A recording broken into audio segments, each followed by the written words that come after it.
Hello, this is Tim Elder, making this video September 22nd, 2021, because a number of people are asking me about resources for learning Korean.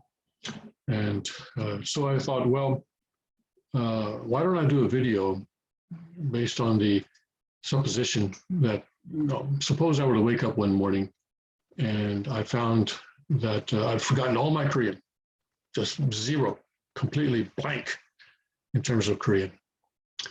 How would I go about learning it again, having gone through the experience once? So maybe that will help some people. In other words, this is kind of, if it were me, this is the way that I would do it.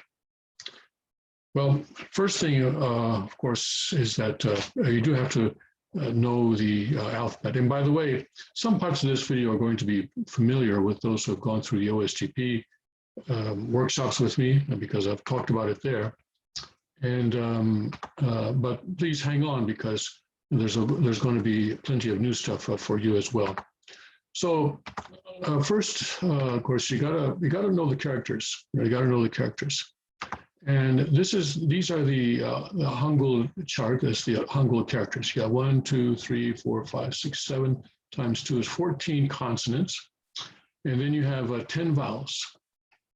All right, 1, 2, or I'm sorry, 8, 1, 2, 3, 4, 5. That's right, 10 vowels. 1, 2, 3, 4, 5, 6, 7, 14 consonants and 10 vowels. You have 24 letters, and then down here, these are combination vowels. And so this one, for example, let me see now. This one, for example, on the first of the combination vowels is a combination between the first vowel, and which has a straight vertical line like that, and then a little doohickey out there to the right, okay? And then also the last one you see is just a simple straight line. So you put those two together, and you find this combination of vowel. And the second combination vowel is also, as you can see, this one here with the vertical line with two doohickeys, and then the last vowel, and so you have that one. And in this one, again, the same pattern, this third vowel plus the last vertical one, and so then that gives you that one, and then da-da-da. So this one then starts a little bit different, or yeah, this one's also, I guess, this is a little bit different, isn't it? Because you have that, okay, you have the fifth vowel, and then instead of going to the last vowel, you're going back to the first vowel. Okay, so this is a combination between this one and that one. And then this is actually a combination of three vowels. This 2, 4, 6, the combination vowel, because you have the fifth vowel, and then you have the first vowel, and then you have the last vowel. So these are all combinations. And so you'll pick these up as you go along. But the basic thing, though, is to learn these 24 characters, these 24 letters. You can't learn English without knowing ABC, right? Learning how to say your ABCs is one of the first things that little children learn when they're beginning to study the language. And same for you. You just have to know these. And as you can see, they're really simple. You know, they're really quite simple. And just here you got goes like this and like that, and like this and like that, and so forth. So, and this one is a little bit okay, a little sort of mouse trap or a mouse maze type thing there. That's fine.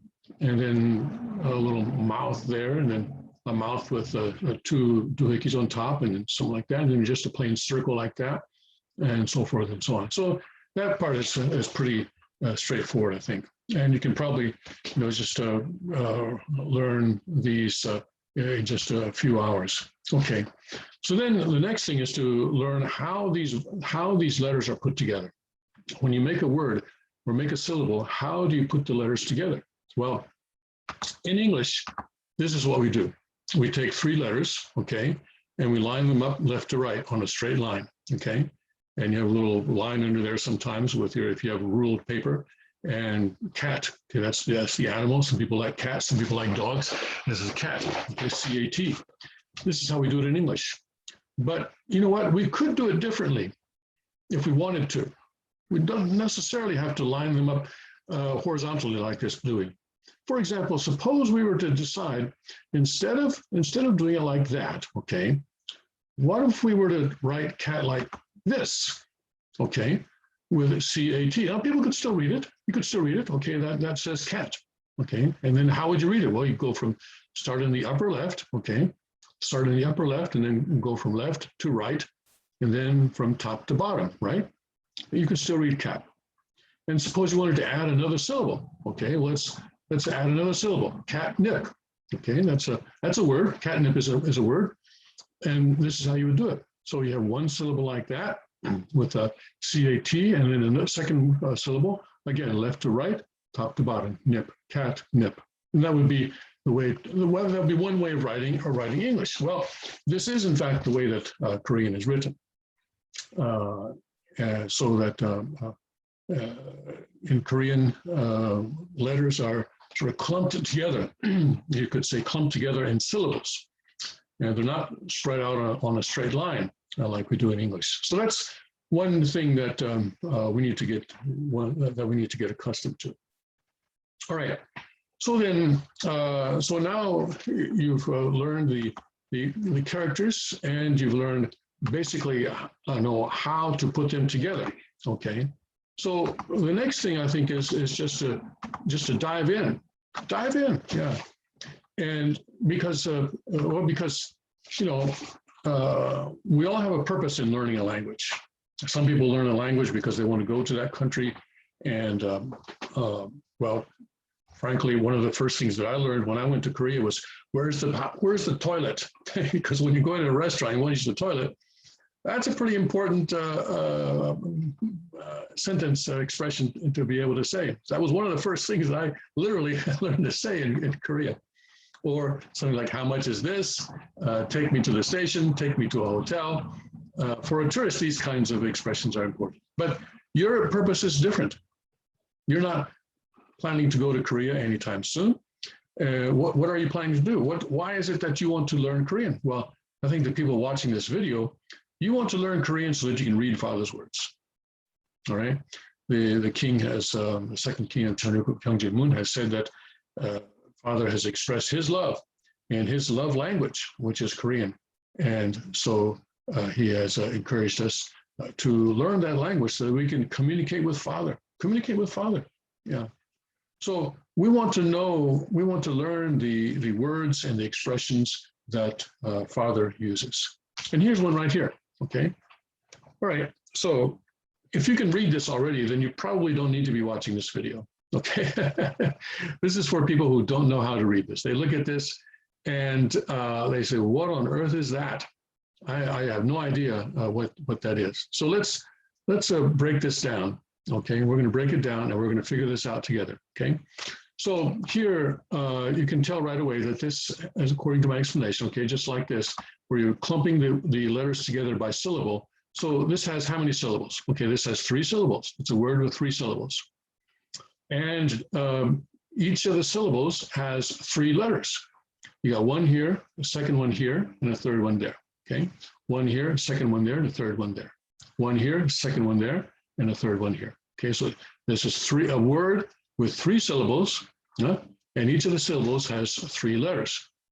So all we have to do now is look up those letters on this chart, and we'll be able to figure out what's going on here. Okay, we'll be able to.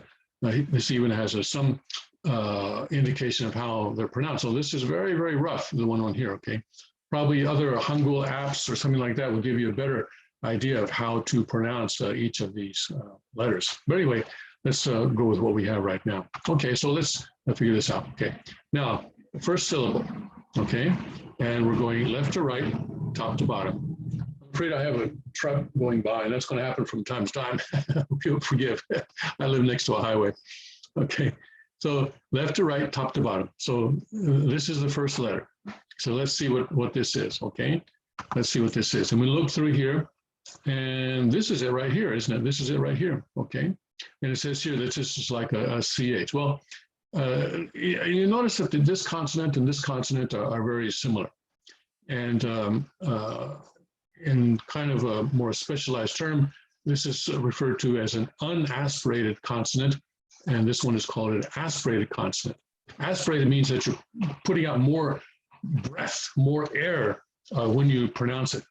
So this one, I'm not a native Korean, so don't take my pronunciation too seriously. But this is more like kind of more like a J, and this is more like a CH. Okay, this is more like ch, and this is more like ch, the ch.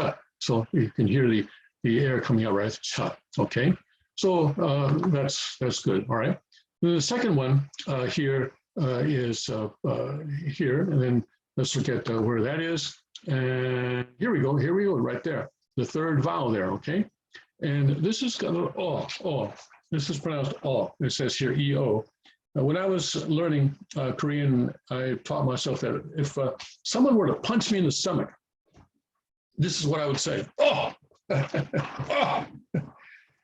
That's how I learned kind of how to pronounce this particular vowel, right? And so you can maybe think of that or some other way, but that worked for me. And learning a language, you have to kind of learn how to control your mind. You know, a lot of you know more than one language. Many of you know Spanish, many of you know German or French or whatever. So you know how to learn a language. Sometimes you have to sort of fool yourself, I guess, or try to tell yourself some things in order to get the right sound coming out of your mouth. So this is kind of oh, okay, oh. So then we have a ch and we have a oh, all right? Ch and oh, all right. So we're getting somewhere. So let's look at then the third letter, which is this thing here where it goes down and then across. You see something like that? Yeah, here we go. The second consonant, which it says here is close to an N, the English letter N. And that's pretty close, yes. There's a slight difference, but not enough to really make a difference right there. All right, so we have a ch, and we have an ah, and we have an n. Okay, ch, ah, n, chun, right? Chun. Aspirating that first one. Okay, if you don't aspirate, then it comes out as chun, and that's a completely different word. But aspirate it, chun. Let the air come out, chun, like that. Like that, all right? So then we got it. We got our first syllable in Korean. Wow, praise God. All right, let's go to the second one, okay? Now, the second one has this round consonant, right? The second one has this round consonant. And it says here that the round consonant is pronounced as NG, but, okay? That's not necessarily true. The thing about Korean is, and this is one absolute hard, fast, totally 100%, no exception rule. Every Korean consonant, remember this now, this is very important. Every Korean consonant, without exception, begins, I'm sorry, no, let me backtrack that, made a mistake. Every Korean syllable, every syllable in Korean, every single syllable, without exception, 100%, begins with a consonant. Did you get that? Every syllable begins with a consonant. But sometimes, though, when you pronounce it, though, it begins with a vowel sound. So what do? What is their solution for that? Well, this consonant, in that case, acts as a silent consonant. So when it is written, every written syllable, okay, must begin with a consonant. No exception. Absolutely never an exception to that.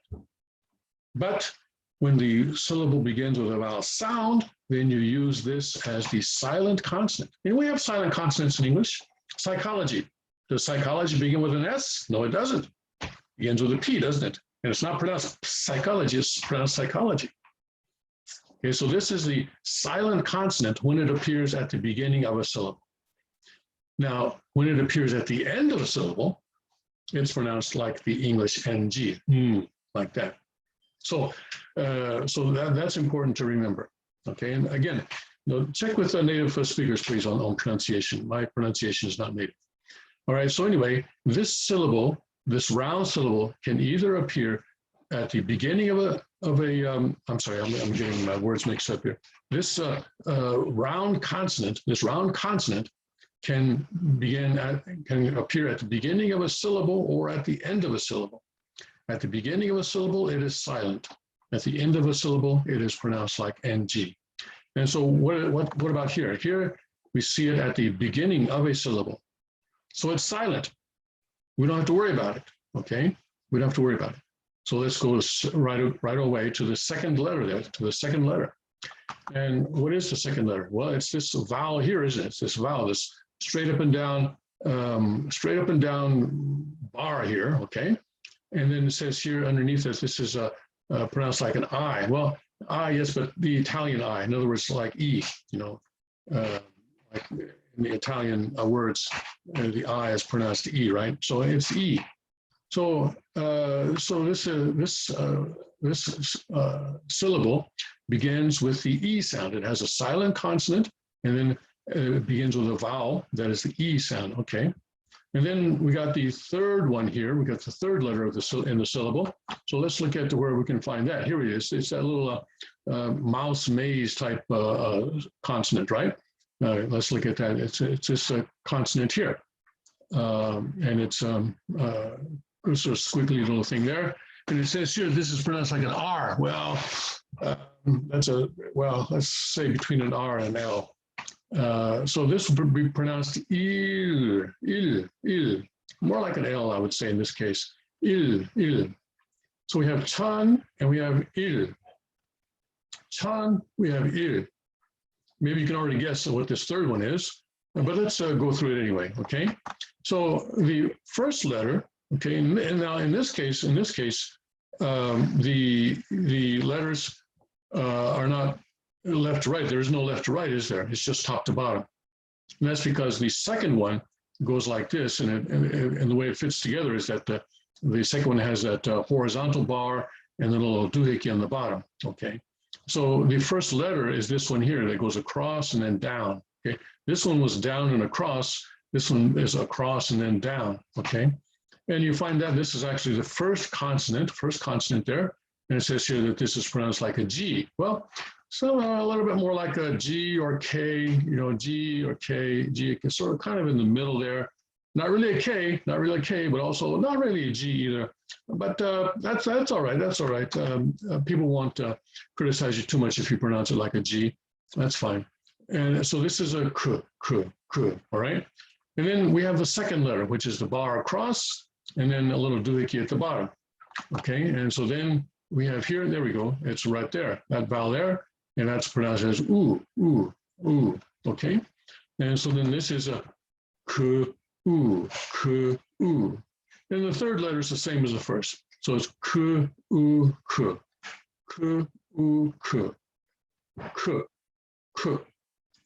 right? So we have ch, n, or chun, okay? Then we have the silent consonant, il, so il, and then k, u, k. So chan, il, ku. Chan, il, ku. Wow, that's what that says. It says chan, il, ku. Isn't that something? All right. Now, so if you want to, you know, if you want to really dive into this thing, just go right to the Korean Cheonseongeum. This is the first sentence. Wait a second, I'm really sharing. Let me reshare it just in case that's not coming out. And so this is the first sentence of the Cheonseongeum. Okay, that's the first sentence. Or first paragraph, or first quotation, I guess you could say. First quotation is from October 13th, 1970, and it's from volume 35, page 156, in the sermons of our True Father. Okay. So we have here a whole bunch of syllables now, don't we? So what do? Well, begin at the beginning, and you take them one by one, okay? And right now, it may look like something that you'll never be able to figure out, but you know what? In about 10 or 15 minutes, you're going to know what this says, or you're going to be able to read what it says anyway. Knowing is another step, but at least be able to read it, okay? At least be able to read it. So let's take it from the beginning, all right? We got one here. Now this one looks like it only has two letters, okay? This is a syllable with just two letters. And we got a little round thing there. Yeah, but the round thing has a little hat on it. Okay. So let's look at that chart that we had. And here we go. Here's that round thing with the hat on it. And it's pronounced like an H. Okay. All right, good. So that's the first one. So that's we've begun. All right, we've begun. So let's keep going. And then we have the second letter, which is the vertical bar, and then we'll doohickey out to the right. Okay, so let's see if we saw anything like that on this chart. Yeah, here we go. It's the first. It's the first vowel, right? And it's pronounced like a. So ah. So all right. So h ah, or ha. Kind of like, you know, if it were HA in English, that's probably how you would pronounce it, right? Ha. Okay. Well, good. So that we got the first one. All right, good. So let's keep going. And then here, oh, I see. I'm not quite sharing everything, am I? Because when I go back and forth, it doesn't. Does it share with this one? Back and forth like that? Okay. So anyway, I'm looking at that chart that we had a while ago. You can go back and look at that if you want. Right, this one now is the second consonant, right? So this has the down and then over, down and then over. And if we go back to that chart, we see that the consonant there, the one that's kind of like an N in English, that has the down and over. So that's a and so then and there. And then the vowel is the same as the first one, okay? So this is ha, and this will be like the N. So this is na, ha, na, okay? And then the third syllable, it's got that same, you know, N-like consonant, okay? And this one we already know is just a straight one down. We had a while ago. So this is so, and then so this is we're going. Remember, we're going from left to right, up top to bottom. Okay, so this would be nim, knee. I'm sorry, knee. Got ahead of myself there for a minute. Okay, knee. Right, and this is a new one for us, and this is the rectangle. Okay, a rectangle. What? How do you pronounce a rectangle? Okay, let's see. Well, here we go. Yeah, it's like an M. M as in mother. Okay, so there we got this. So this is nim, right? M as in mother there. Nim. So hananim. Hananim. Well, you know what that means, right? It means God. So that's how you write God in Korean. All right. So hananim. Hananim. Okay.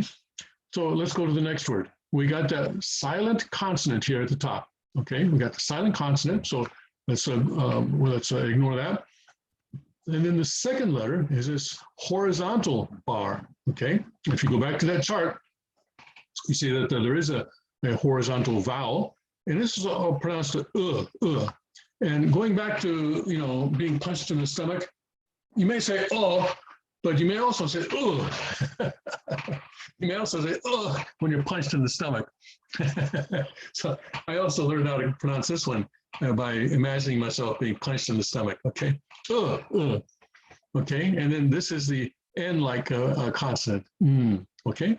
So ha, na, nim, un. Ha, na, nim, un. Okay, so there you go. That's the first, and then every time you have a break like that, that means that that's the end of a word, and plus sometimes a grammatically necessary particle or something like that is put on at the end of a word, and that's the case here. So hananim is the word for God, and then because of some grammatical stuff that you don't need to know yet, there's an un there after hananim. So hananimun, hananim un, hananim un. So you can pronounce it like that. A more advanced Korean speaker would sort of slide one into the other, say hananimun, hananimun. But if you want to say hananim un, that's fine. That's fine. For a beginner, that's perfectly fine. Okay. All right, let's go to the next one. Now, see, we're making progress here. And then this is the first quotation in the Cheonseongyung, okay? So here we have the silent consonant again, silent consonant. Okay, so let's ignore that. And then we have a vowel here with a vertical bar and then a doohickey out to the left. Okay, so we go to that little chart there, and that's the O sound, right? O. Remember being punched in the stomach the first time? So O, okay. And then here we have an interesting thing. We have two consonants together, the same consonant, double consonant, double consonant. Now, when pronouncing a double consonant like this, you're sort of not aspirating it, but sort of exploding it.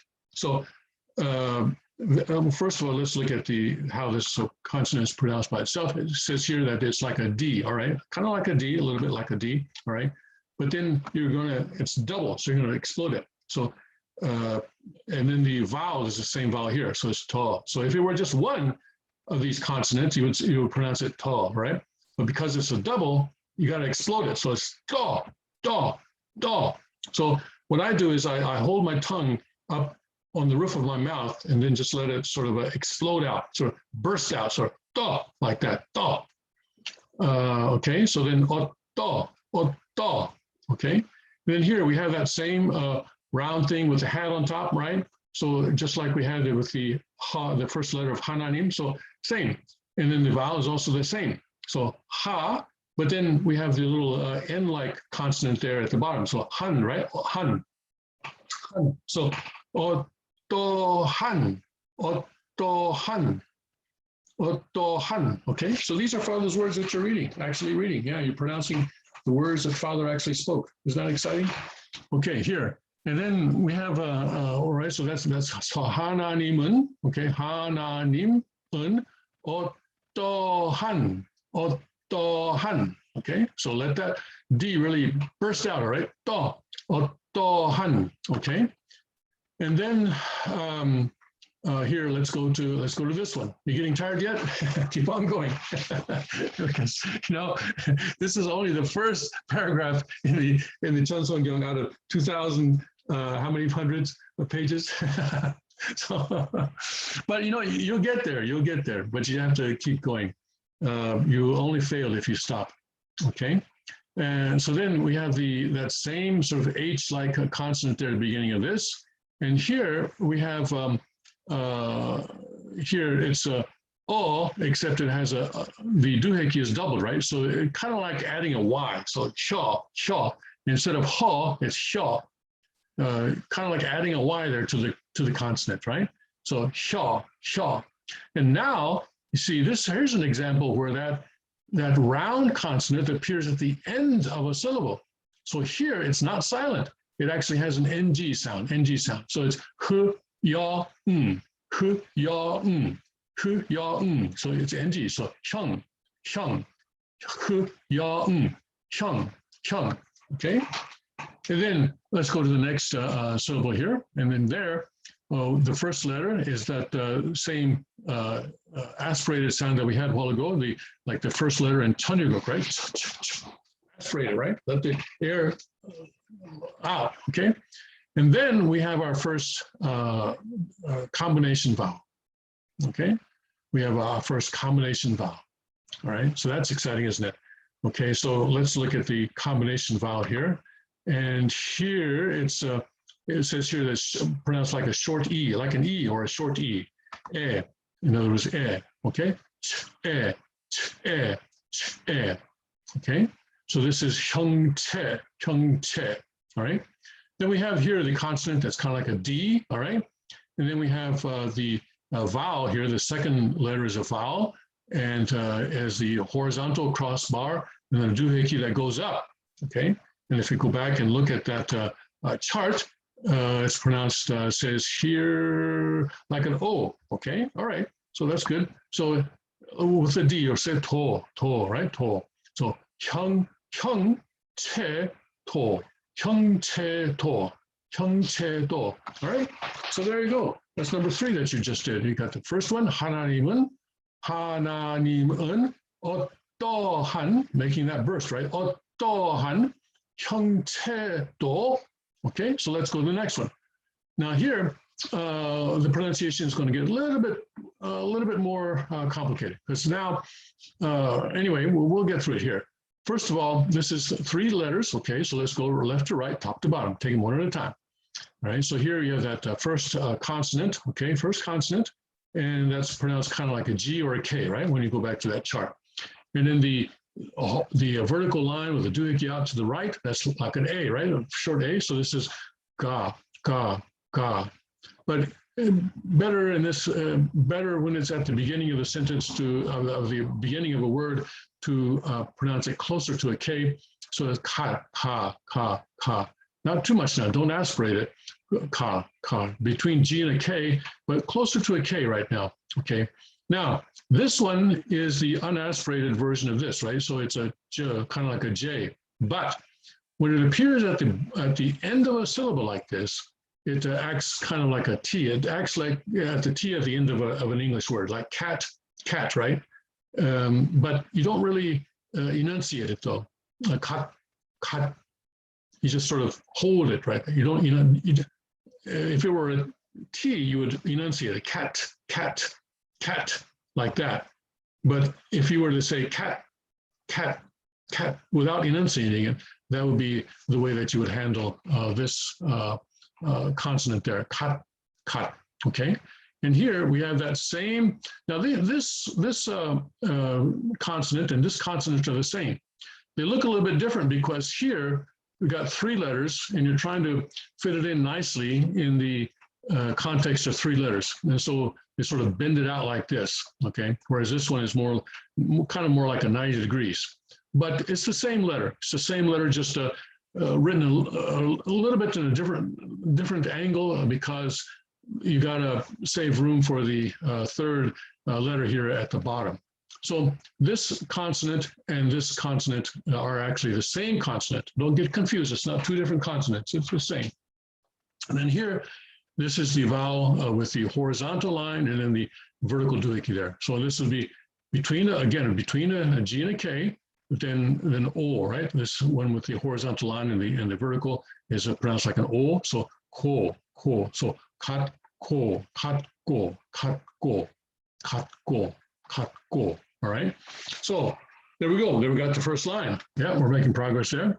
All right. So let's look at this one. Now this is the first time that we're seeing a syllable with 4 letters. Okay. And we have a double consonant here at the bottom.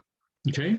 And if you go back to that chart, you'll see that this particular consonant is actually pronounced kind of like an S, kind of like an S. So what do you do with a double S? Well, this again is kind of like that unenunciated T at the end of a word. So we can, you understand this, right? This is the silent consonant going here from left to right, top to bottom, silent consonant. And then here, this is E. Remember the Italian I, E, okay? And then we have that double S consonant at the bottom. So this would be, again, the unenunciated T, so eat, not eat, but eat. So just hold it there and don't let the breath out, eat, okay?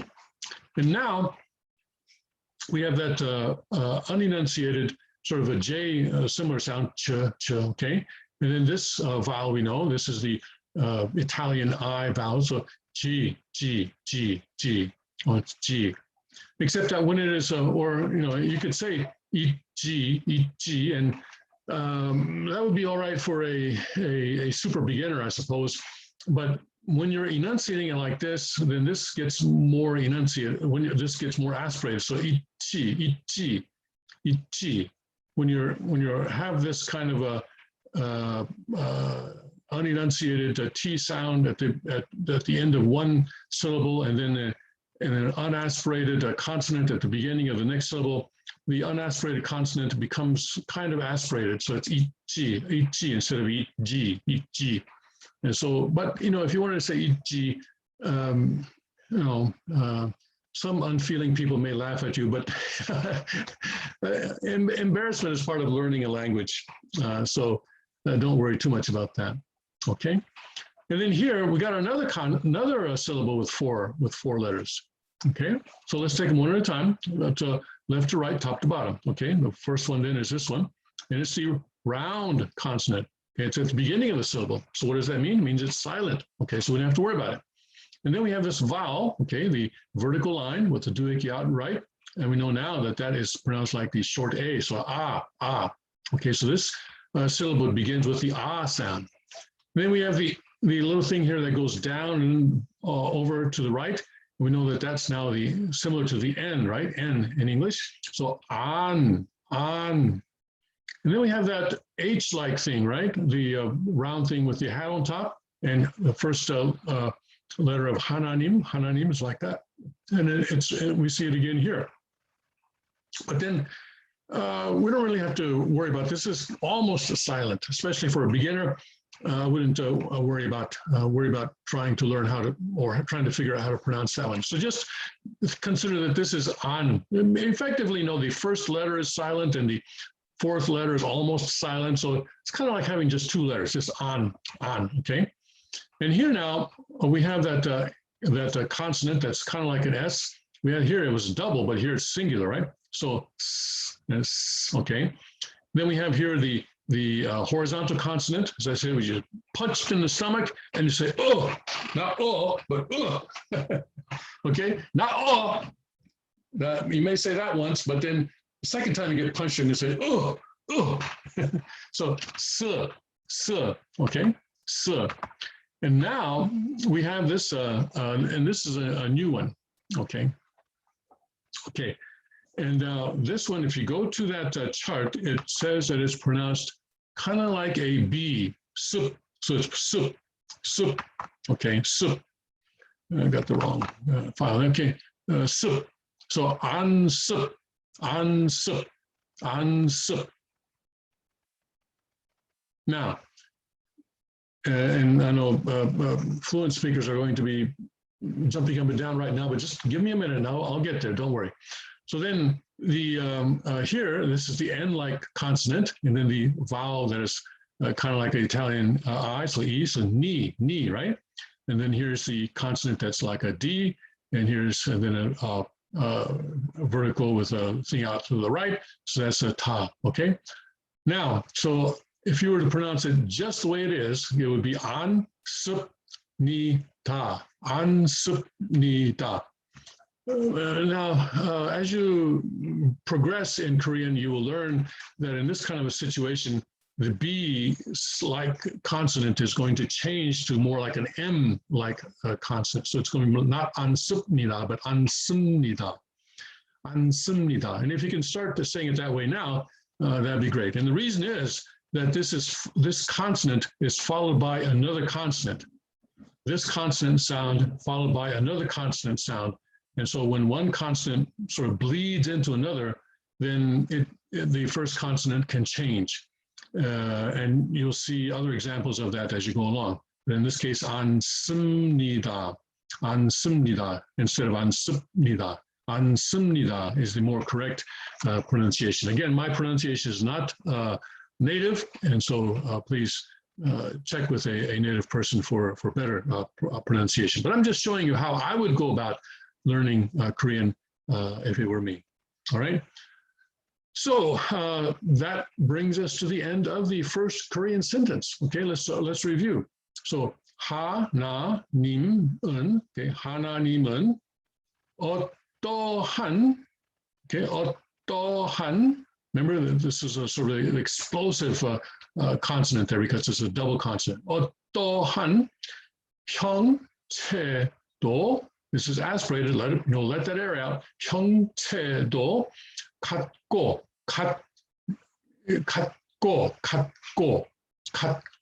Okay, so don't put any kind of a vowel sound after the after this one here. Just hold it and then go right into the next consonant. So 같고. And here again, 있지. So this is more like a J if it were by itself, but because it's preceded by a double S consonant, it becomes more aspirated. 있지. And then this one, ansumnida. 씁니다. And you know what? This combination of sumnida occurs in Korean so often that I think it would be good to start pronouncing it correctly now. Just go ahead and just pretend that this is actually that, just like this one here, the consonant, the rectangular consonant, which is kind of like the M of a mother. So just go ahead and start pronouncing it that way now. ansumnida,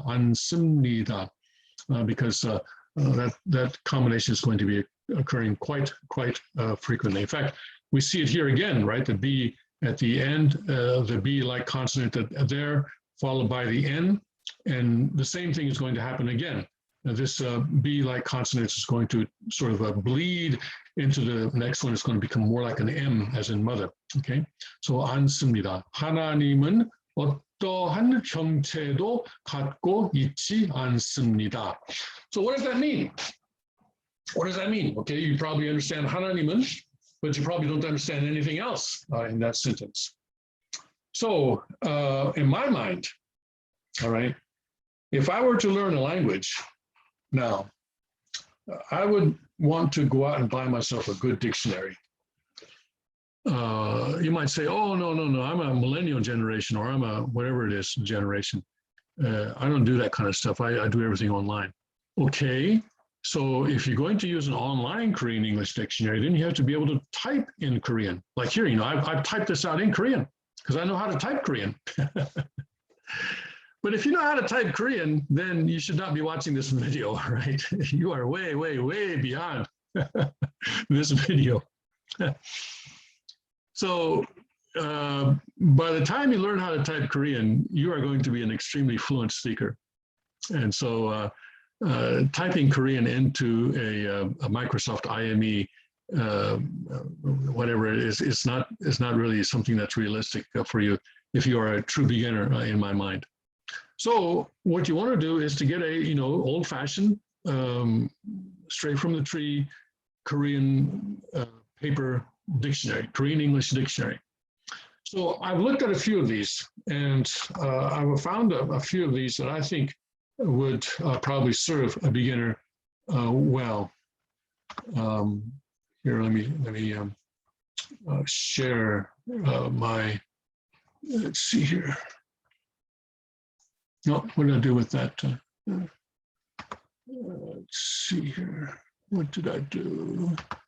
Okay, yeah, all right, so here we go. Now I wanted to, let's see here. Okay, all right. All right, so I went to eBay actually, as opposed to Amazon. You know, I think Jeff Bezos has enough money as it is, and he's just using it to shoot rockets up into space. So I looked at a few dictionaries, and these are ones that I sort of picked out. Let me go back to my watch list here. The one I'm showing you now is the one I want to get to last. Okay. Now this one, come on now. There we go.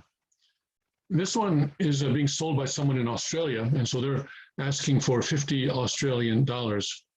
And the reason I picked it out is because Shisa Elite is Shisa is a well-known brand name for language dictionaries in Korea, and they've been around a long time, and I know their work, and it's quite good. And this is a English-Korean, Korean-English language dictionary paperback. Problem with this one is that it's going to cost you a lot to have it shipped to the United States. I think they were saying anyway, they're asking for a lot of money just for the shipping to the United States.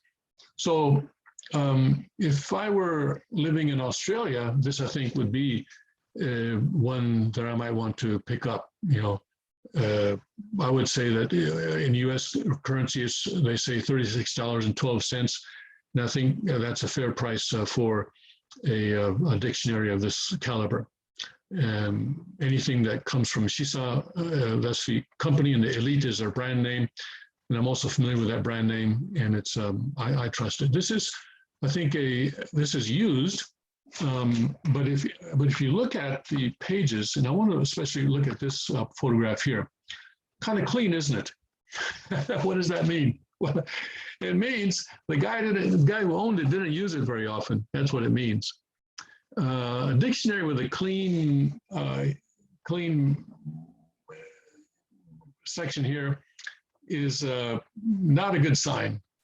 Okay, it means probably that the person who used this to study did not succeed, because if you are successful in learning a language, if you are successful in actually learning Korean, this area is going to turn black. Okay, it's going to turn black. because that's how often you have to use it. And unless you wash your hands every time before you touch the dictionary, it's going to be black by the time you learn the language. So anyway, that's one that I would recommend. But again, it's in Australia and they're charging a lot of money to have it shipped out to you. And then another one that I had on my watch list here, the same from Shisa. And this one is actually being sold from Britain, and this is 26 pounds. And again, 35.47 in US currency, so about the same. But again, they're charging a lot for the shipping. So yeah, they're charging $75 for the shipping, in addition to the $35 for the book. And so it's going to cost you $110 if you're having it shipped to the US. So, but if I were in the UK or somewhere thereabouts in Europe, I suppose this would certainly be something I would consider to be a very good investment in terms of a dictionary. Okay. Now, for those of you in the United States, come on now. Yeah, okay, here we go. I have a couple here. Here's one for $10, okay? And these I'm not familiar with, but I'm just going on the basis of what they say in their blurb here.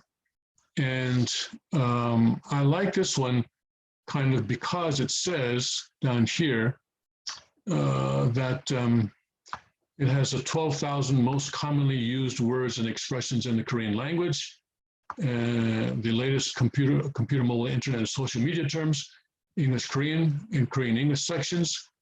Of course, Father didn't use computer, mobile, or internet, social media terms, so you probably don't need that.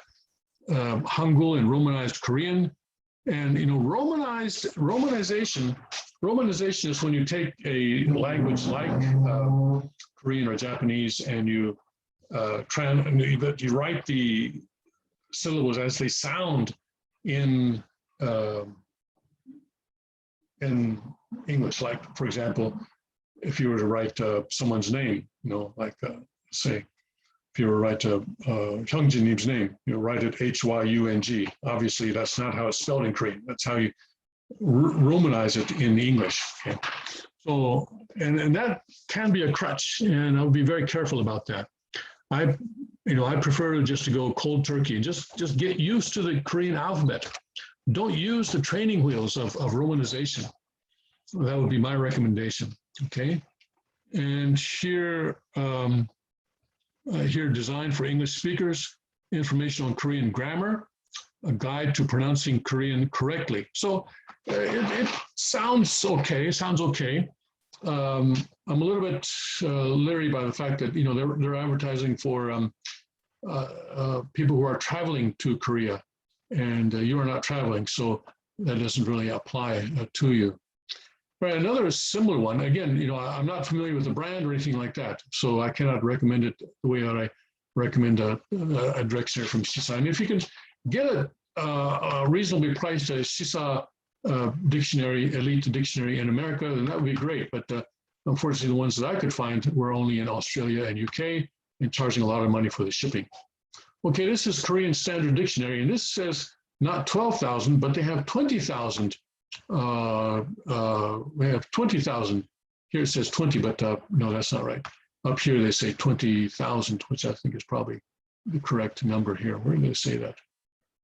Oh yeah, here we go on the cover. Yeah, comprehensive 20,000 entries, and it says extensive examples show correct usage, perfect for Korean and English speakers.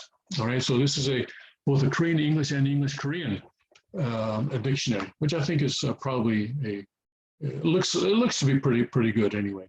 It looks to be pretty good. Okay, so they're shipping from Jessup, Maryland, in the United States. So this might be a good dictionary to get. But if you want to just be able to read Korean and not know what it means, then you don't need a dictionary. All right, but if you want to be able to read Korean and then understand something about what it means, then you have to be able to look up the words and figure out what they mean. And let me go back to that Shisa-yongo, I'm sorry, Shisa, was it Shisa-yongo? Yeah, Shisa, the Shisa dictionary, the elite dictionary, because that will show you how a Korean dictionary can be used. Here, let's see here on this side, again, that photograph, okay, we're going to go to that photograph. You see that the vowels, I'm sorry, the vowels of Korean are not listed at all. Only the consonants are listed. Here on the English, you have the A to KY, XY, Z, so you have A to Z, right? Including the vowels and the consonants. But in the Korean pages, you don't have any of the vowels. Why is that? Why is that? Can you guess? It's because every Korean word, without exception, begins with a consonant. There are no Korean words that are spelled with a vowel at the beginning of the word. So you don't need vowels to be listed here on the in the sections of the dictionary. Okay, so that's why here you have only the consonants, and none of the vowels. So yeah, just get yourself a dictionary and start looking words up. Start looking them up. Yeah, that's how to do it. It's tough sledding. Yeah, it is tough sledding, but you know what? That's how it's done. That is how it is done. You know, the second king, I think, at one point referred to me in his remarks about how I learned Korean from the love letters that my wife wrote me, which is true. That's absolutely true. And because when we first met, and then what, a month, I guess, a couple months, maybe 3 months after we met, True Father sent all the Korean fiancés out to pioneer. And so my wife was sent to a mission on an island off the southern coast of Korea. And so we agreed before she went there that she would write me in her language and I would write her in my language. So I wrote her in English, she wrote me in Korean. So I get this letter, all right? And by this time I've learned the Hangul alphabet. Okay, I learned that in seminary. I learned the Hangul alphabet. So I'm good on that, I figured. But then I opened the letter and I don't recognize a thing, you know, because as it turns out, handwritten Korean is different from the typeface Korean that you see in Korean language textbooks. I didn't know that. Couldn't figure anything, you know. For example, I showed you that example of the double S, right? The double S consonant. Well, in handwritten Korean, it's often abbreviated. It's kind of like you have two lines there and then one line, a third line coming across both of those first two lines. And that's supposed to be the double S. That's not what I learned in the typeface Korean language. So it took me a while to figure out her handwriting. But you know, there was an incident where the first letter I got, I just couldn't figure anything out. So I took it to the office. Big mistake, big mistake. And I asked someone to help me translate it. And this person was all excited. It was a woman. It was an older woman. And she got all excited. Oh, look, this is a love letter. Isn't this cute? Oh, look at this. How do you want to? And she starts passing it around the office, for crying out loud. Literally pass. Oh, yes, look. Isn't this cute? Oh, look how they love each other. This kind of thing. Embarrassing, like nothing I've ever experienced before that or since then.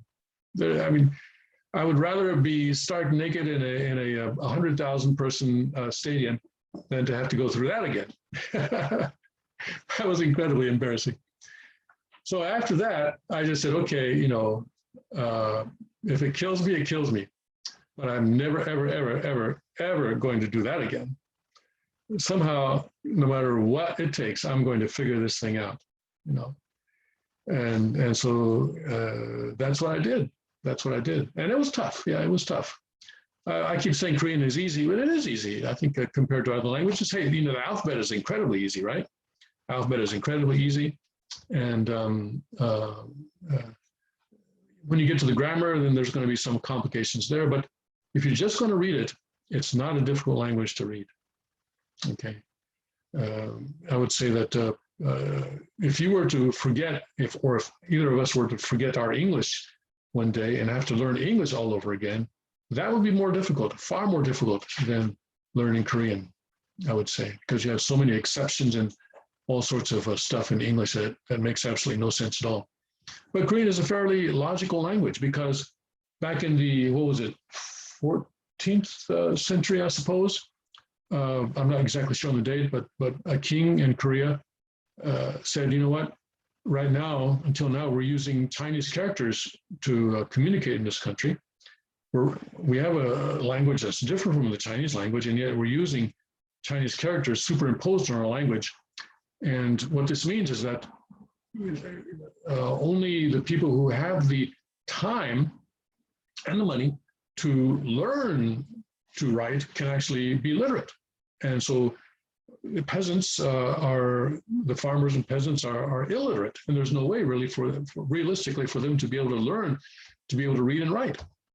So let's have an alphabet of our own, and let's make it so that the sounds of the alphabet correspond to the shape of the mouth when people speak. And so he appointed a commission, and they came up with this alphabet. They designed this alphabet specifically so that everybody could learn to write, read and write and speak Korean. And although that king didn't realize it, perhaps, but everybody includes you, everybody. And the fact that he did this, I believe, wholeheartedly was a part of the preparation for God's truth to be expressed in the Korean language. You know, I ask people, you know, what would have been like if God's truth had been expressed in the Thai language, or the, you know, or in Chinese, for example. You know, we'd have to learn thousands, maybe tens of thousands of Chinese characters in order to be able to read Father's words.